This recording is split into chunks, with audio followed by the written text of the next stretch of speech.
پیشاب روک کر نماز پڑھنا جائز ہے؟ یہاں یونان میں کافی ٹھنڈ ہوتی ہے، اکثر ایک وضو سے 2-3 نمازیں پڑھنے کی کوشش ہوتی ہیں۔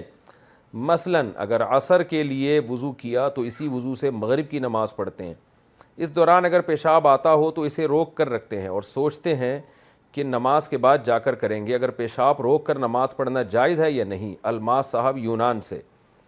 بہت تیز اگر پیشاب آ رہا ہے نا تو پھر روک نہیں سکتے اس کو، کیونکہ نبی صلی اللہ علیہ وسلم سے صراحتاً اس بارے میں حدیث ہے کہ مدافعات اخبثین کے وقت آپ صلی اللہ علیہ وسلم نے نماز پڑھنے سے منع کیا، کیونکہ اس سے نماز میں دل نہیں لگے گا۔ ہلکا پھلکا آ رہا ہے وہ تو 24 گھنٹے ہر آدمی کو تھوڑا بہت مثانے میں پیشاب تو ہوتا ہی ہے، وہ تھوڑا یعنی ہلکا پھلکا ہے، پریشر زیادہ نہیں ہے، آپ سمجھتے ہیں کہ نماز میں دل لگا رہے گا میرا، بار بار پیشاب کی طرف توجہ نہیں جائے گی نماز میں، تو پھر آپ روک کے نماز پڑھ سکتے ہیں۔ لیکن اگر پریشر سے آ رہا ہے تو پھر آپ وضو کر لیں، پیشاب کر کے دوبارہ وضو کر لیں۔ نبی صلی اللہ علیہ وسلم نے فرمایا سردیوں میں وضو سے گناہ ایسے جھڑتے ہیں جیسے سردیوں میں درخت کے پتے جھڑتے ہیں، بہت تیزی سے گناہ جھڑتے ہیں سردیوں میں وضو کرنے سے۔